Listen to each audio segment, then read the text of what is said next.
मैं एक गाना सुन रहा था, बहुत अच्छा गाना है, भजन नहीं था, गाना था, और वो भी बहुत रोमांटिक। तो उसमें लड़का भी गा रहा है, लड़की भी गा रही है। तो क्या कहते हैं, क्या कह रहे हैं एक दूसरे से? वो कह रहे हैं कि तू ही सब कुछ है।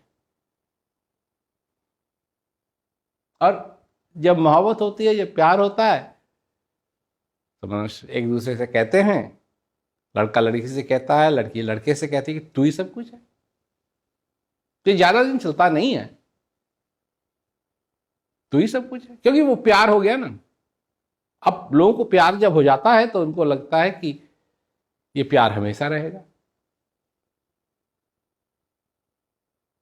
पर प्यार हमेशा रहता नहीं है, बदलता है। इसका ये मतलब नहीं कि तुम उसकी कदर नहीं करोगे, कदर तो करोगे, पर वो जो प्यार जिसकी तुम बात कर रहे हो वो हमेशा नहीं रहेगा। मैंने सब जगह देखा है कि पति घर में आया, थका हुआ है, सिर में दर्द है, और उसकी जो बीवी है, जिसके साथ वो प्यार हुआ था, तू ही सब कुछ है, खुदा से तेरे लिए कितनी मन्नत मांगी तब जाकर के तू मिली, और अब मैं सब सारा संसार तेरे ही आंखों में देख रही ना। जब पति घर आता है, सिर में दर्द है, थका हुआ है, और पत्नी कुछ कहना शुरू करती है, तो कहता है भगवान जरा थका हुआ हूं, 2 मिनट आराम करने दे, फिर बात करेंगे। ये सब बदलता क्यों है? बदलता वो इसलिए है क्योंकि हमने उसको पहचाना नहीं, असलियत में पहचाना नहीं।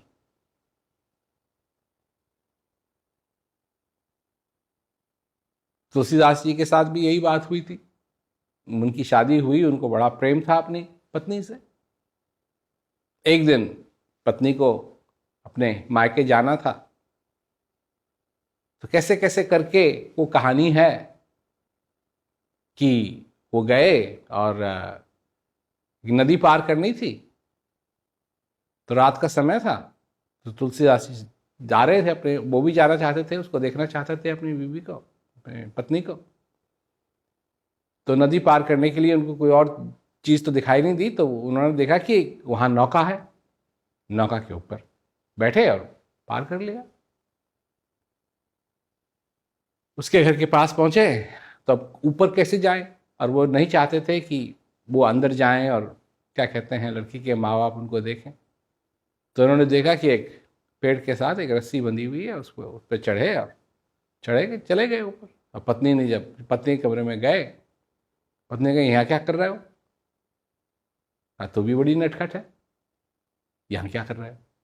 तैने ही तो वहाँ मेरे लिए नौका छोड़ी थी, तैने ही तो रस्सी छोड़ी थी इस पेड़ के साथ बंधी हुई, ताकि मैं ऊपर तक आ जाऊं, और अब तू कह रही है कि यहाँ क्या कर रहे हो? तो पत्नी ने कहा मैंने तो कोई रस्सी नहीं बांधी थी। तो कहा चल दिखाता हूँ। देखने के लिए गए तो रस्सी नहीं थी, सांप था। कहाँ वहाँ क्या कहते हैं नदी के किनारे, तो वहाँ तेने नौका रखी हुई थी। तो वहाँ देखने के लिए गए तो वो नौका नहीं थी, वो शव था। तब उनकी बीवी ने उनसे कहा कि जितना प्यार तेरे को मेरे से है, अगर तेरे को राम से होता तो तू तर जाता, इस संसार से, इस भवसागर से तर जाता। तब उनके जीवन में उन्होंने समझा इस बात को, और बैराग हुआ उनको। तो समझने की बात है। अब मैं नहीं कह रहा हूं कि बैराग होना चाहिए, ठीक है, फिर संसार को चलना है आगे, लोग जवान लोग हैं, उनमें प्यार होता है, ये सब सारी चीजें हैं, ये अच्छी बात है। परंतु एक समझने की भी बात है कि एक प्यार उस अनंत से भी करना है, जो था, जो है, जो रहेगा।